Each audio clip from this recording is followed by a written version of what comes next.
पूरा हुआ, अभी 13वां महीना चल रहा है। और इस अभियान के तहत पश्चिम चंपारण से चल के पूर्वी चंपारण, शिवहर, गोपालगंज, सिवान, छपरा, वैशाली, समस्तीपुर, मुजफ्फरपुर होते हुए अभी हम लोग समस्तीपुर में पहुंचे हैं। मैं 1 तारीख को समस्तीपुर में आया हूं और करीब करीब पूरा महीना अक्टूबर का मैं समस्तीपुर में ही रहूंगा। अभी दो विधान रूनी सैदपुर के बाद मैं यहाँ रीगा विधानसभा में अपनी पदयात्रा कर रहा हूँ। आज भी यहीं पर हूँ। अभी तक के जो अनुभव रहे हैं वो प्रखंड के स्तर पर लोगों से मिलते हैं, बात करते हैं। जो बिहार सीतामढ़ी के विषय में मैं कोई स्पेसिफिक बात करूं उससे पहले जो बिहार में हम लोगों ने अभी तक देखा पूरे साल भर के दौरान, उसके आधार पर मैं ये कह सकता हूं कि बिहार में बेरोजगारी और पलायन ये समाज की नजर में सबसे बड़ा मुद्दा है। आप ये कह सकते हैं कि ये जानने के लिए कि यहाँ बेरोजगारी और पलायन बहुत ज्यादा है, इसके लिए आपको पदयात्रा करने की जरूरत नहीं है। लेकिन पदयात्रा करने से इन दोनों समस्याओं के विकरालता और उसके सामाजिक आर्थिक पहलुओं की जो समझ बनी है हम लोगों की, ये बताता है कि ये ऐसी समस्या है जो समाज के हर वर्ग को प्रभावित करती है। चाहे आप धनी हैं, गरीब हैं। कई लोगों को ऐसा लगता है कि पलायन जो है वो गरीबों की समस्या है, लेकिन जब हम लोग गांव में गए, करीब करीब 4000 से ज्यादा गांव में गए, तो ये समझ में आया कि हर गांव में 40 से 50% जो युवा है वो किसी न किसी वजह से पलायन उसने किया है। जो गरीब आदमी है वो मजदूरी के लिए बाहर जा रहा है, और जो आर्थिक सामाजिक तौर पे सुदृढ़ लोग हैं वो पढ़ाई के लिए या नौकरी के लिए बाहर जा रहे हैं, लेकिन बाहर हर आदमी जा रहा है। दूसरी जो सामाजिक इसका एक पहलू है कि पलायन की वजह से यहाँ परिवार की परिकल्पना ही धीरे धीरे खत्म होती जा रही है। जब हम लोग गांव में जाते हैं तो एक जो परिवार की परिकल्पना है, पति पत्नी, बाल बच्चे, माता पिता साथ में रहने की, वो है ही नहीं। ज्यादातर परिवारों में आप जब हम लोग गांव में जाते हैं तो हम लोग को बच्चे मिलते हैं, महिलाएं मिलती हैं, बुजुर्ग मिलते हैं, नवयुवक नहीं मिलता है। जैसे मैं अभी 1 साल से पैदल चल रहा हूं, बहुत सारे लोग ये बताते हैं कि ये घर परिवार छोड़कर 1 साल से पैदल चल रहे हैं, लेकिन अगर आप ध्यान से देखिएगा तो बिहार के ज्यादातर परिवार की सच्चाई यही है कि जो पुरुष है उसको साल में अपने परिवार के साथ 10 दिन या 1 महीना ही रहने का अवसर है।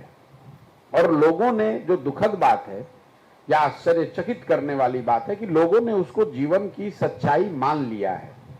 लोग इसको कंप्लेन नहीं करते हैं इसको लेकर कि मेरे घर का जो मेरा बच्चा है, मेरा पति है, वो सालों भर बाहर रहता है। लोग आर्थिक कंप्लेन कर रहे हैं। तो कहीं ना कहीं ये परिवार की जो परिकल्पना थी वो गांव में यहाँ पर टूटती हुई दिख रही है। यही हाल करीब करीब बेरोजगारी का है। बेरोजगारी सिर्फ यहाँ गरीबों की समस्या नहीं है।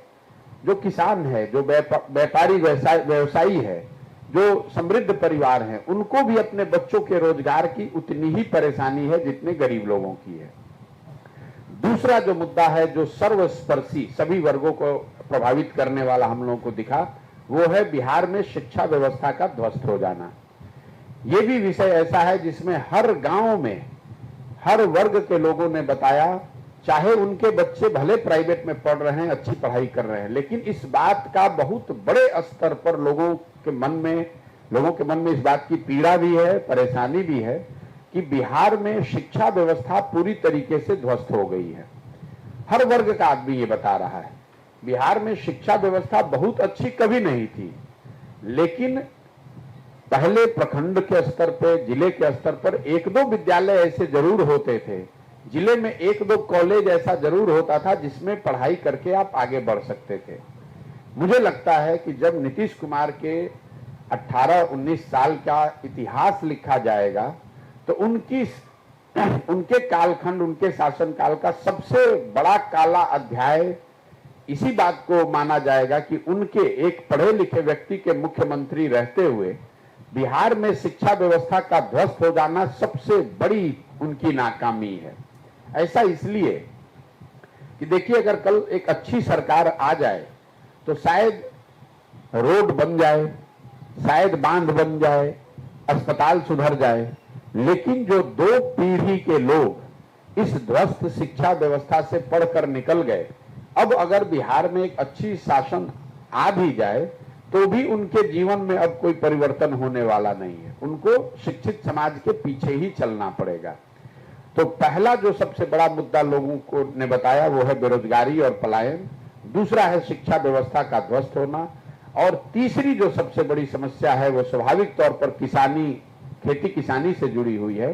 किसानों की यहाँ जो बदहाली है, लोग गांव देहात में बताते हैं कि पहले जो लोग कृषक थे, खेती करते थे, वो 5 बरस खेती करें, 4 बरस खेती करें, कुछ पेट काटे, पैसा बचाएं, तो 5 साल 7 साल में लोग 1-2 कट्ठा जमीन खरीदते थे, कुछ जमीन खरीद पाते थे। आज किसानों की बिहार में हालत ये है कि अगर आपके घर में कोई नौकरी पेशा वाला आदमी नहीं है, कोई व्यवसाय नहीं है, सिर्फ आप कृषि पर आधारित हैं, और आपके घर में कोई घटना हो जाए, कोई बीमार पड़ जाए, कोई किसी बच्चे के की शादी आ जाए, तो किसान को यहाँ 1-2 कट्ठा जमीन बेचना है। ये एक जनरल बात लोग गांव में बताते हैं। किसानों की समस्या के पीछे जो सबसे बड़ी 3 कारण समझ में आए, वो पहला है भूमि सुधार का लागू ना होना। बिहार में समाजवाद के नाम पर राजनीति हुआ है, गरीबों की राजनीति हुई है, लेकिन यहाँ भूमि सुधार अगर आप देखेंगे तो कभी लागू ही नहीं किया गया। उसका नतीजा ये हुआ है, ये आंकड़ा आपके लिए दे रहे हैं, बिहार में 60% लोगों के पास जमीन नहीं है। देश के स्तर पर यह आंकड़ा है 38%। मतलब पूरे देश में 38% लोग ऐसे हैं जिनके पास जमीन नहीं है खेती योग्य। बिहार में 60% लोगों के पास जमीन नहीं है। तो एक बहुत बड़ी जनसंख्या ऐसी है जिसके पास जमीन नहीं है, वो भूमिहीन है, उसको मजदूरी ही करना है। दूसरी जो किसानों की समस्या समझ में आई वो है जल प्रबंधन को लेकर। आप तो जिस क्षेत्र में हम लोग बैठे हैं, यहाँ बागमती का प्रकोप आप लोगों ने देखा है, कुछ पीछे कुछ सालों में तो शायद अब बाढ़ नहीं आ रहा है, लेकिन बाढ़ की चर्चा जल संसाधन, जल प्रबंधन पर हर जगह होती है। दूसरी एक जो बड़ी समस्या है वो है सूखा और नदियों के रास्ते बदलने से जो परेशानी है, जो चवर है, मन है, वो इतनी बड़ी समस्या है कि बाढ़ की चर्चा हम लोग सब करते हैं। आधे से ज्यादा जमीन बाढ़ से प्रभावित है, लेकिन जो आधे से बाकी की आधी जमीन है उसमें जो सबसे बड़ी समस्या दिख रही है कि या तो वहां सिंचाई की सुविधा नहीं है, या फिर नदियों के रास्ते बदलने से, जैसे बागमती के रास्ता बदलने से हजारों एकड़ जमीन बर्बाद हो गई। और जो मन बन गया है, पानी लगा रहता है। आप जब सिवान से चलेंगे, मतलब दोनों चंपारण छोड़ दीजिए, सिवान, छपरा, वैशाली, गोपालगंज के कुछ हिस्से, मुजफ्फरपुर, और अभी मैं सीतामढ़ी में भी देख रहा हूं, हर प्रखंड में हजारों एकड़ जमीन जल जमाव की वजह से बर्बाद हो गया, जिसकी चर्चा इतनी होती नहीं है। तीसरी जो सबसे बड़ी किसानों की समस्या है कि इन सारे परेशानियों के बावजूद किसान जो यहाँ फसल उपजा रहा है उसको उसकी कीमत ही नहीं मिलती है। हम लोग यहाँ बैठ के बात करते हैं कि पंजाब में किसान कितना समृद्ध है। एक आंकड़ा मैं आपको देना चाहता हूं, पंजाब में पिछले 10 बरस में 70% से ज्यादा धान सरकारी मूल्य पर खरीदा गया है। पिछले साल सरकार ने यहां सरकारी मूल्य रखा धान का 2030 रुपए, जबकि 90% से ज्यादा किसानों ने धान अपना बेचा 1400, 1500, 1600 रुपए क्विंटल की दर से। तो यहां पिछले 10 वर्ष का जब मैंने आंकड़ा निकलवाया तो उससे पता चला कि बिहार में सिर्फ पिछले 10 वर्ष में, 1 वर्ष की बात नहीं है, 13% धान ही सरकारी समर्थन मूल्य पर खरीदा गया है, जबकि पंजाब में ये आंकड़ा 70% है। तो जरा आप अंदाजा लगाइए कि किसानों का कितना इससे नुकसान हो रहा है। एक आर्थिक सर्वेक्षण है जो ये बताता है कि बिहार में किसानों को उनके फसल के उचित दाम नहीं मिलने की वजह से यहाँ के किसानों को हर साल, ये आंकड़ा भी आप याद रखिए, हर साल करीब करीब 20,000 करोड़ रुपए का नुकसान हो रहा है। तो ये 3 जो समस्या है ये किसी भी वर्ग और जाति समुदाय से ऊपर उठकर पूरे बिहार में देखने को मिली। इसके अलावा 3 शब्द जो हर जगह सुनाई दिए, वो है भ्रष्टाचार, पीसी और अफसरशाही। जहां पर भी हम लोग गए, हर व्यक्ति ने इस बात की चर्चा की कि भैया बिहार में अफसरों का राज है। जो अफसर चाहेंगे उनकी मनमानी है, जो अफसर चाहेंगे वही होगा। दूसरी बात, बिहार में भ्रष्टाचार पिछले कुछ वर्षों में लोगों की नजर में इतनी तेजी से बढ़ा है कि कोई ऐसा सरकारी विभाग नहीं है जहां बिना पैसा दिए हुए आप काम करा सकते हैं। चाहे जमीन का दाखिल खारिज हो, रसीद कटवाना हो, जन्म मृत्यु प्रमाण पत्र हो, जाति प्रमाण पत्र हो, FIR कराना हो, पासपोर्ट का वेरिफिकेशन कराना हो, किसानों को बिजली का कनेक्शन लेना हो, कोई ऐसा काम नहीं है जहां बिना पैसा दिए हुए आप काम कर सकते हैं।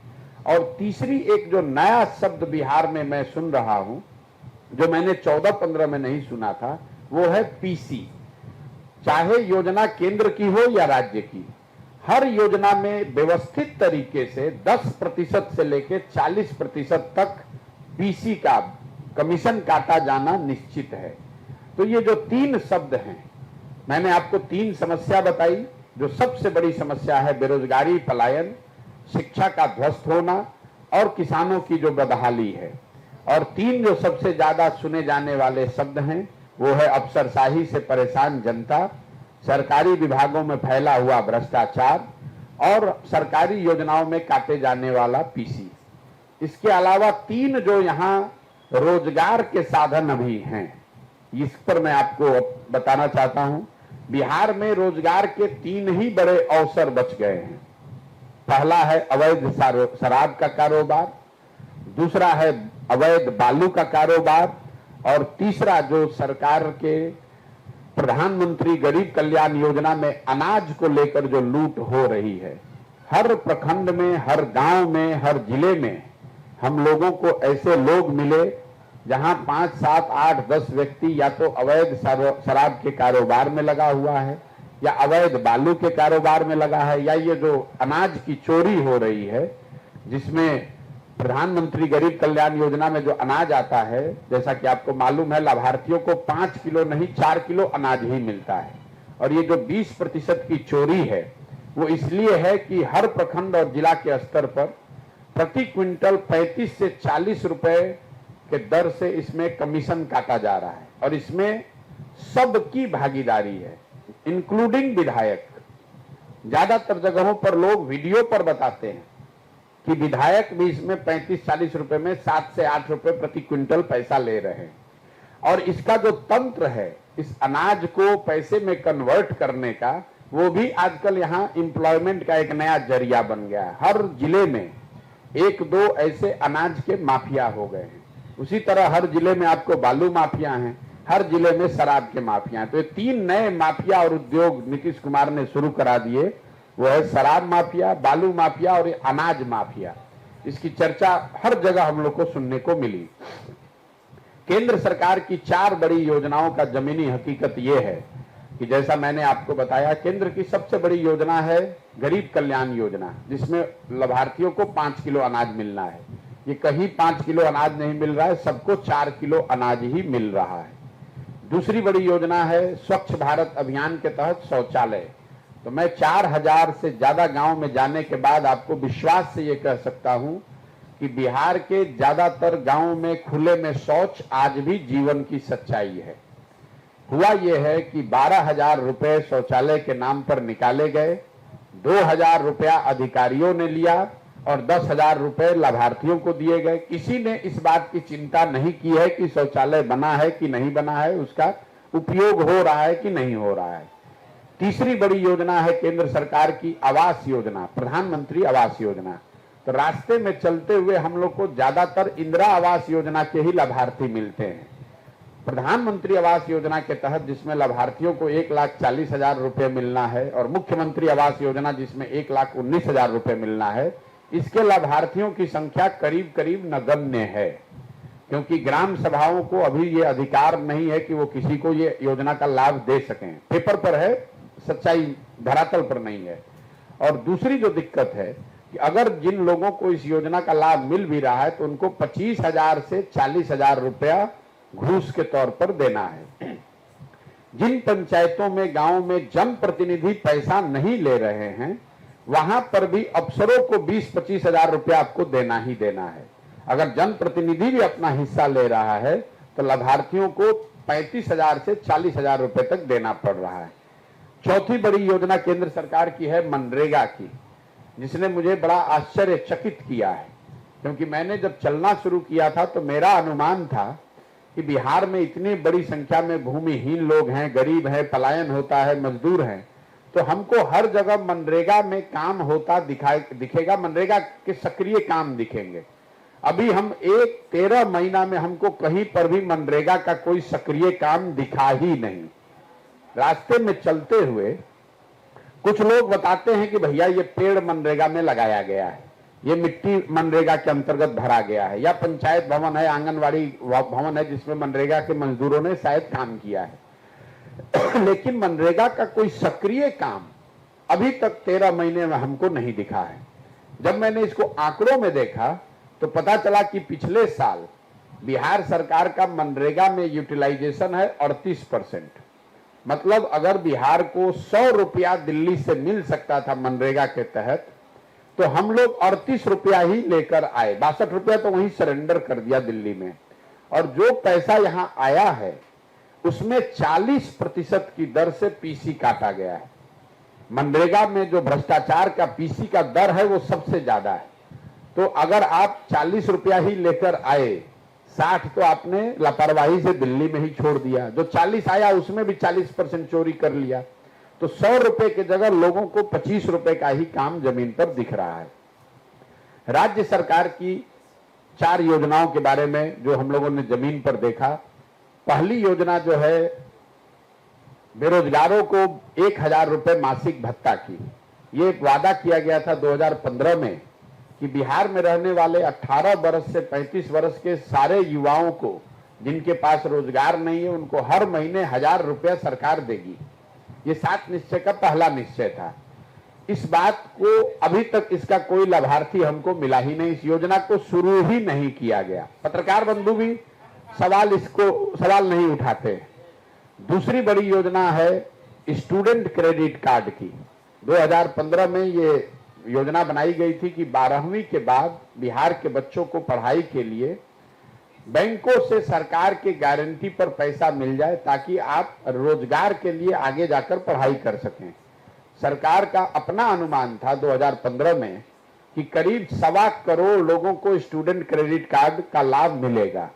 अभी सरकार का जो आंकड़ा बता रहा है करीब 9 लाख लोगों को पिछले 10 वर्ष में इसका लाभ मिला है।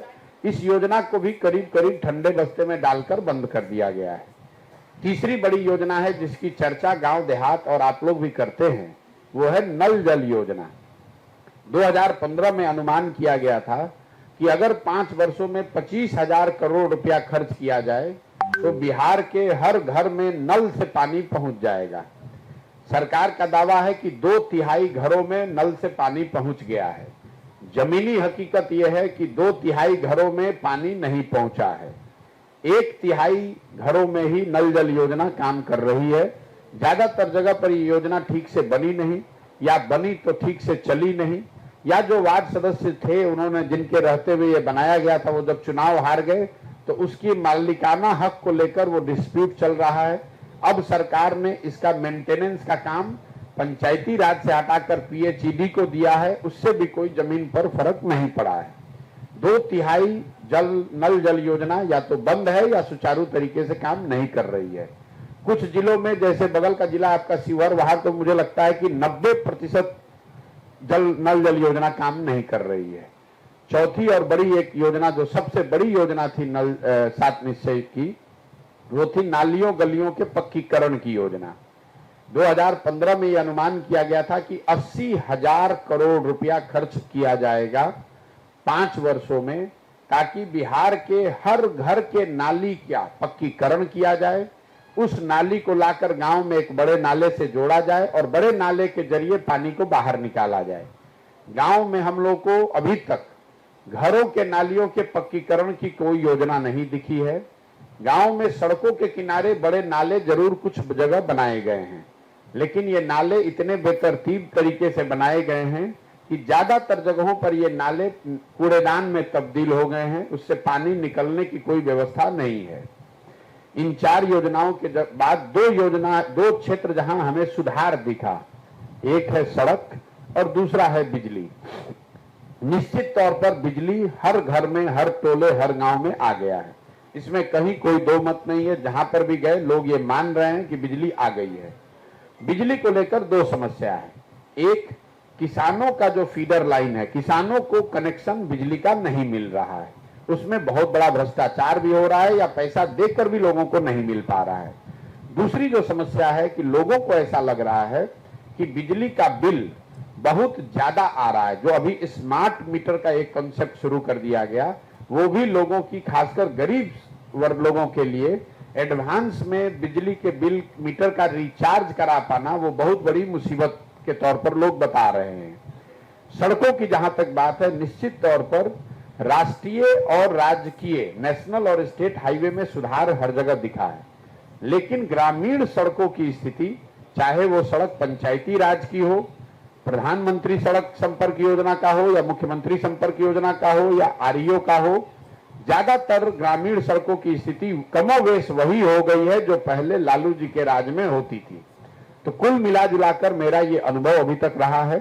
बिगड़ती हुई कानून व्यवस्था एक अंतिम बात जो लोग बता रहे हैं। जब मैंने पदयात्रा शुरू किया था तब महागठबंधन बना था, तो लोग चलते हुए बताते थे कि देखिए भैया महागठबंधन बना है, शायद कानून व्यवस्था बिगड़ जाए। अब जब मैं मार्च से ये सुन रहा हूं, जब मैं सिवान में आया उसके बाद से, फरवरी मार्च के महीने से मैं इस बात को सुन रहा हूं, जब लोग बता रहे हैं कि कानून व्यवस्था बहुत तेजी से बिहार में बिगड़ी है। डकैती, अपहरण तो नहीं, लेकिन डकैती और हत्या, लूट मार की घटनाओं में बहुत तेजी से पिछले 5-6 महीनों में बढ़ोतरी हुई है, जो कि गांव में लोग हम लोग को बता रहे हैं। अब मेरी ओर से अपनी बात मेरी खत्म हुई। मेरा जो अनुभव है, सीतामढ़ी में जब मैं 1 महीने रहूंगा तो सीतामढ़ी में एक बार जिले का प्रेस करूंगा, तो यहाँ की जो पंचायतों की समस्या है या ब्लॉक में जो प्रखंडों में हम देखेंगे वो बताएंगे। अभी आपके अगर कोई सवाल है तो आप सवाल कर सकते हैं। हेलो जी। ये जो पदयात्रा सर चल रहा है जी, पदयात्रा जो आपकी चल रही है उसका अल्टीमेटली गोल क्या है सर? पार्टी जो गोल ये है कि बिहार में जो स्थिति है, जो बदहाली है, इसको बदलने के लिए पहले, सबसे पहले जमीन पर उतरकर ये समझा जाए, पंचायत वाइज, गांव वाइज, कि असली समस्या क्या है और क्या करने से किस पंचायत में विकास की रफ्तार को बढ़ाया जा सकता है। हर पंचायत के लिए अगले 10 वर्ष की एक योजना बनाना, ताकि हर पंचायत को अगले 10 वर्ष में विकसित बनाया जा सके। दूसरा गोल ये है कि लोगों को, समाज को ये बताया जाए कि जब तक आप अपनी समस्याओं को, अपने बच्चों की समस्याओं के आधार पर वोट नहीं करेंगे, तब तक सिर्फ चर्चा करने से या बात करने से या भाषण देने से बिहार सुधरने वाला नहीं है।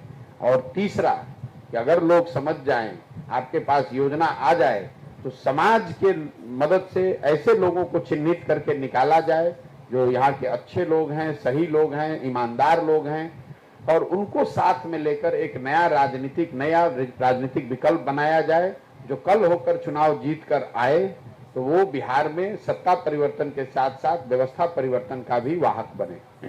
दिस मीन्स सर ये हुआ कि विदाउट पावर, यानी बिना सत्ता के सर आप भी परिवर्तन नहीं कर सकते हैं सर? नहीं, आप बिना, आप उल्टी बात पकड़ रहे हैं। राजनीति और सत्ता को समाज बदल सकता है। जब तक समाज में सुधार नहीं होगा, समाज में वो समझ नहीं आएगी, तब तक राजनीति नहीं सुधर सकता है। कोई भी आदमी सत्ता में आ जाए। हमने बिहार में सभी पार्टियों के सभी नेताओं का सत्ता देखा है। आपने भाजपा को देखा, कांग्रेस को देखा, लालू जी को देखा, नीतीश को देखा। बहुत बड़े स्तर पर कोई परिवर्तन नहीं हुआ जीवन में। उसकी मूल वजह यह है कि समाज में जो लोग ये सत्ता में जिनको भी बैठाते हैं, जब तक आप और हम शिक्षा के लिए जागृत नहीं हैं, जब तक आप और हम भ्रष्ट तरीके से लोगों का चुनाव नहीं कर रहे हैं, तब तक वो सुधरेगा कैसे?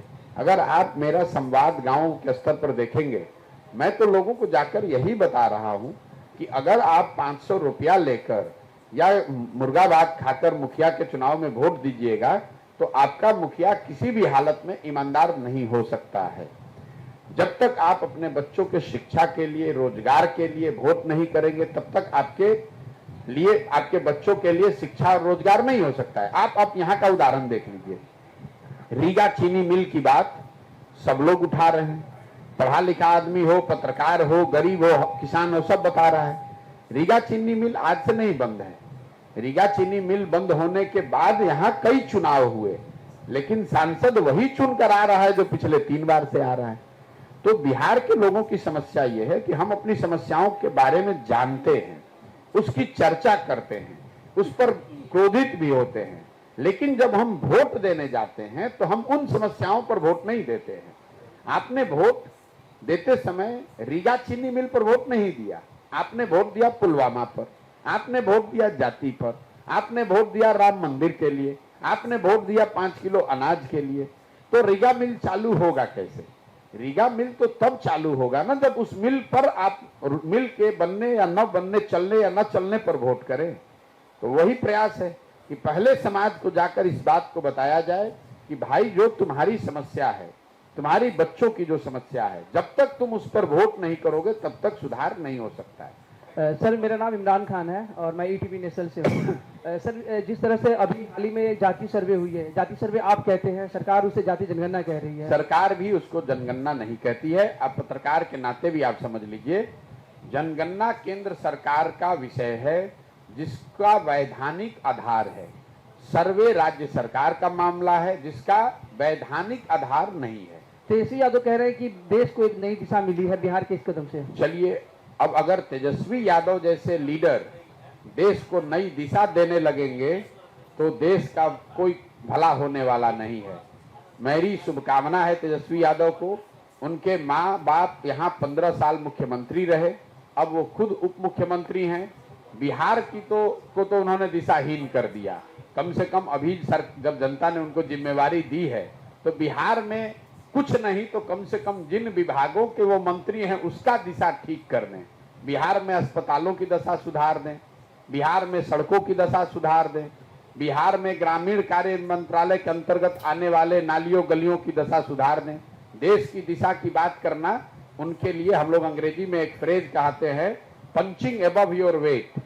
उनके कद से बहुत बड़ी बात है, अपनी बात करनी चाहिए। मैं इसको बड़बोलापन कहते हैं। बिहार में इस चीज का बड़ा आदत है लोगों को, जिसको ना भाषा का ज्ञान है ना विषय का ज्ञान है, लेकिन टीका टिप्पणी करनी होगी तो गांव में बैठ के इजराइल और फिलिस्तीन पर टीका टिप्पणी करेंगे।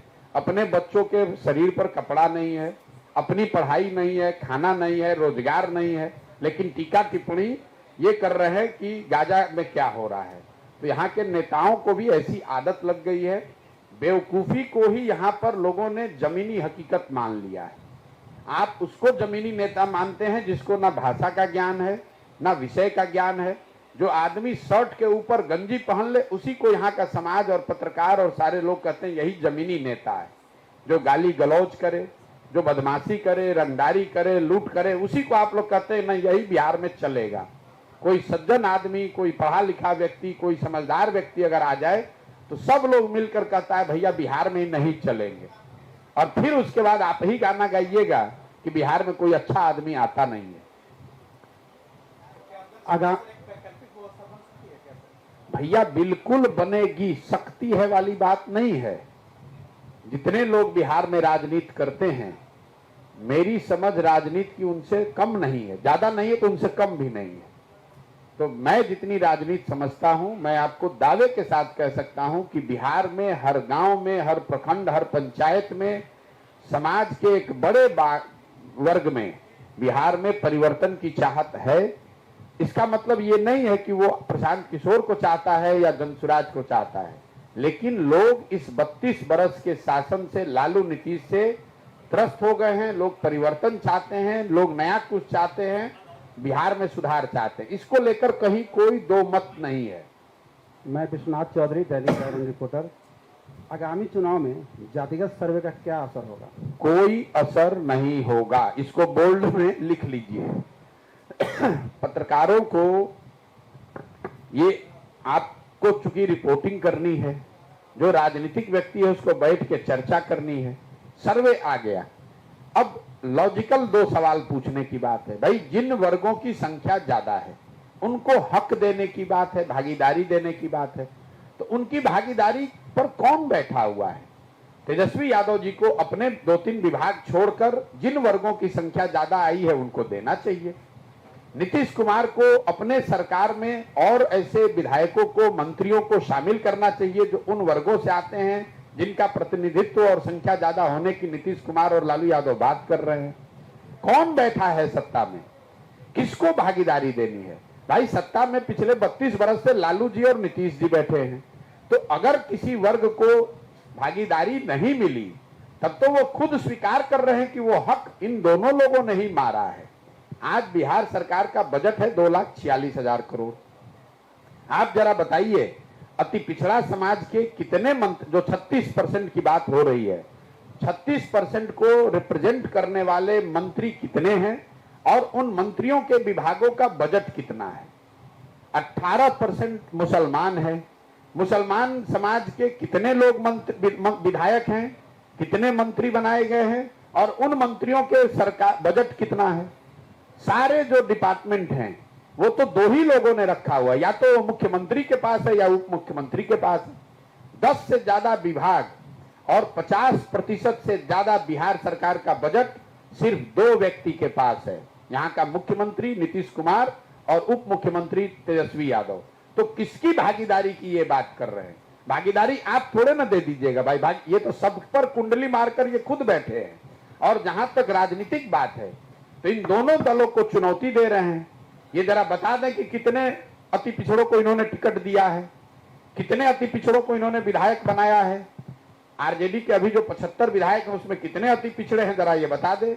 नीतीश कुमार ने कितना दिया, हम तो उस दल में रहे हैं, नीतीश कुमार कितना अति पिछड़ा को टिकट दिए हैं ये बता दें। ये क्या किसको बताएंगे? तो समाज इतना बेवकूफ नहीं है। किसी की संख्या बढ़ा दीजिए, किसी की संख्या घटा दीजिए। देखिए ये मैंने पहले भी कहा, नीतीश कुमार की राजनीतिक पारी का अंत हो रहा है और ये डूबते हुए राजनेता का एक अंतिम दाव है, ताकि समाज में आग लगाकर, समाज में बांटकर एक बार किसी तरह से अपना काम चला ले। होने वाला कुछ नहीं है। मैंने पहले भी कहा है, यार आपके सामने भी रिपीट कर देता हूं, जितनी समझ हमको राजनीति और चुनाव की है लिख कर दे देते हैं। अगले लोकसभा चुनाव में जदयू को, नीतीश कुमार की पार्टी को 5 सीट अगर आ जाए तो मैं सार्वजनिक तौर पर सबके सामने माफी मांगने को तैयार हूं अपनी गलती के लिए। इस व्यक्ति को, जदयू दल को 5 सीट भी नहीं आएगा। ये अंतिम दाव है, वो चल लिया, उसका भी कोई असर नहीं होगा। सर, जेपी नड्डा जी के क्षेत्रीय पार्टियों का समाप्त करने वाले बयान पर आप क्या कहना चाहेंगे? अरे भैया ये बहुत पुराना बयान है। क्षेत्रीय पार्टी जेपी नड्डा कहने से खत्म हो जाएगा? जेपी नड्डा यहाँ मतलब देश का संविधान नहीं ना बदल सकते हैं। क्षेत्रीय पार्टी रहेगी कि राष्ट्रीय पार्टी रहेगी ये तय देश की जनता करती है। जेपी नड्डा या फॉर दैट मैटर कोई दल का नेता या अध्यक्ष नहीं करता है। उनके कहने से क्या होता है? सर, देश के प्रधानमंत्री 2019 में कानपुर के एक रैली में उन्होंने कहा था कि 2022 आते आते पूरे भारत के जितने भी गरीब आदमी हैं सभी को पक्का मकान मिल जाएगा, लेकिन हम 2023 के अंतिम महीने में चल रहे हैं। लेकिन अब तक ये जो चीजें हैं, सैकड़ों नहीं, हजारों नहीं, करोड़ों जो लोग अभी भी बेघर है पूरे भारत में। मैं आपको बता दूं, अगले 10 वर्ष भी ये संभव नहीं है कि भारत में हर आदमी को घर मिल जाए। अब जिसने ये बयान दिया मोदी जी ने, उन्होंने तो और बहुत सारे बयान दिए। उन्होंने तो ये भी कहा कि हर के अकाउंट में 15 लाख रुपया आ जाएगा, आज तक तो नहीं आया। उन्होंने तो कहा कि भैया किसानों की आमदनी डबल हो जाएगी, वो भी नहीं आया। तो अब घर की बात क्यों कर रहे हैं? आप बेसिक समस्या के मूल को समझिए। मोदी जी बिहार में आए, मोतिहारी में चीनी मिल में बंद पड़े कंपाउंड में उन्होंने कहा कि इस चीनी मिल के बने हुए चीनी से चाय पीऊंगा तभी वोट लेने आऊंगा।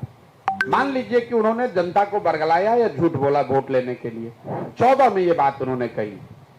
उसी आज तक चीनी मिल बंद है। उस चीनी मिल के 1-1 इंच जमीन को वहां के भाजपा के नेताओं ने ही लूट कर सब बांट लिया। गलती मोदी जी ने की या नहीं की वो छोड़ दीजिए। बिहार की जनता ने, मोतिहारी की जनता ने 14 के बाद जितनी बार चुनाव हुआ भाजपा को ही जिताया। और आपसे हमसे कहिएगा कि आकर के चीनी मिल चालू नहीं हो रहा है। तो मेरे भाई, आप एक और शिकायत कर रहे हैं कि मोदी जी ने हमें झूठ बोला, नेता ने हमें बरगलाया, हमसे गलत वोट ले लिया, और उसके बाद फिर जाकर उसी को वोट भी दे रहे हैं। तो दोनों बात आपकी कैसे सही हो सकती है? जो आप, मैं चाहे रीगा मिल हो, चीनी या मोतिहारी चीनी मिल हो, या दूसरे उद्योग हो, नेता नीतीश जी आए यहाँ समस्तीपुर में, उन्होंने कहा कि हम ये फैक्ट्री चालू कर देंगे आज से 10 वर्ष पहले, और उसी सीट पर फिर नीतीश जी के उम्मीदवार जीत कर आ रहे हैं। तो नेता आपसे डरेगा क्यों? उसको मालूम है कि मैं कुछ भी बोल दूं, वो काम करूं या न करूं, जनता हमको वोट देगी ही। तेजस्वी यादव ने कहा कि मैं सरकार में आऊंगा तो 10 लाख लोगों को नौकरी दे दूंगा, पहले कैबिनेट में साइन कर दूंगा। अब देखिए, कोई पूछने वाला नहीं है इस राज्य में कि भाई आपके माँ बाबूजी यहाँ 15 बरस मुख्यमंत्री थे, कितने लोगों को उन्होंने नौकरी दी, और अगर उन्होंने नौकरी नहीं दी तो आपको कौन सा ऐसा ज्ञान हो गया है कि आप एक ही दिन में दे दीजिएगा। तेजस्वी यादव ने यह भी कह दिया कि मैं पहले कैबिनेट में ही इसको साइन कर दूंगा, 10 लाख लोगों का नियुक्ति पत्र जारी कर दूंगा। यह दिखाता है कि आदमी की समझ क्या है। भाई, कैबिनेट को नियुक्ति पत्र बांटने का अधिकार थोड़ी ना है। कैबिनेट तो पद सृजित कर सकती है, उस पर परीक्षा होगा, उस पर नियुक्ति होगी। कह दिया कि पहले ही कलम से साइन करेंगे और 10 लाख लोगों को नौकरी मिल जाएगी, लोग उसी में ताली बजा रहे हैं, वोट दे दिए। तो अगर आप इस तरह की मूर्खता करेंगे या मूर्खतापूर्ण बात पर विश्वास करेंगे तो आपको तकलीफ होगी ही होगी।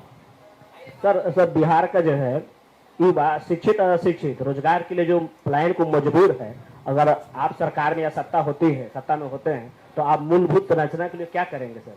ऐसे कैसे रोजगार के लिए सबसे जो बड़ी बात है वो है शिक्षा और पूंजी की उपलब्धता।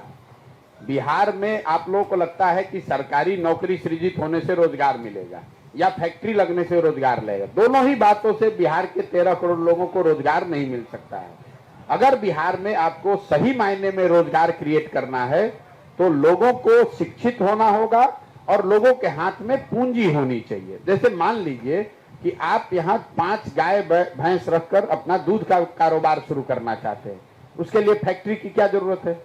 5 गाय भैंस रखकर दूध का कारोबार करने के लिए आपको पूंजी की जरूरत है। पूंजी बिहार में इसलिए नहीं है कि यहाँ पर लोग बहुत गरीब हैं, और पूंजी का जो दूसरा साधन है वो है बैंकों से मिलने वाला कर्ज। पूंजी समाज में आता कहां से है? पूंजी आता है जो आप और हम पैसा बैंक में रखते हैं, बैंक उसी को कर्ज के तौर पर समाज में लोगों को देता है। इसको जांचने के लिए एक पैमाना है जिसको कहते हैं CD ratio, credit deposit ratio. मतलब कितना पैसा लोगों ने बैंक में रखा और बैंकों ने उसके बदले में कितना पैसा लोगों को ऋण दिया। बिहार में सीडी रेशियो है 40%। इसका मतलब क्या है? पिछले साल बिहार की गरीब जनता ने 4,10,000 करोड़ रुपया बैंकों में जमा किया। बैंकों को पैसा, बैंकों ने कर्ज कितना दिया? 1,61,000 करोड़।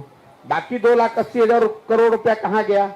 ये पैसा बैंकों ने दूसरे राज्यों में शिफ्ट कर दिया, जहां पर लोग रोजगार कर रहे हैं, फैक्ट्री लगा रहे हैं, उद्योग लगा रहे हैं। अब अगर आप 1990 से पिछले साल तक का आंकड़ा निकालिएगा रिजर्व बैंक का, इस बात को यहां बिहार में चर्चा करने वाला कोई नहीं है, तो 1990 से लेकर पिछले वित्तीय वर्ष तक बिहार में सरकारी और प्राइवेट बैंकों ने मिलकर 26,35,000 करोड़ रुपया, याद रखिए 26,35,000 करोड़ रुपया बिहार के लोगों का दूसरे राज्य में शिफ्ट कर दिया। अब आप कहिएगा कि सरकार इसके लिए क्यों कुछ नहीं कर रही है?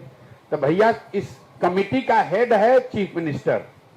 जैसे मुख्यमंत्री की बात यहाँ शिक्षक नहीं मान रहा है, डॉक्टर नहीं मान रहा, अधिकारी नहीं मान रहा है, वैसे मुख्यमंत्री की बात बैंक वाले भी नहीं मान रहे हैं। केंद्र सरकार का देश में संवैधानिक ये प्रावधान है कि बैंकों को कम से कम 70% जमा हुई राशि को वही के लोगों को ऋण के तौर पर देना है।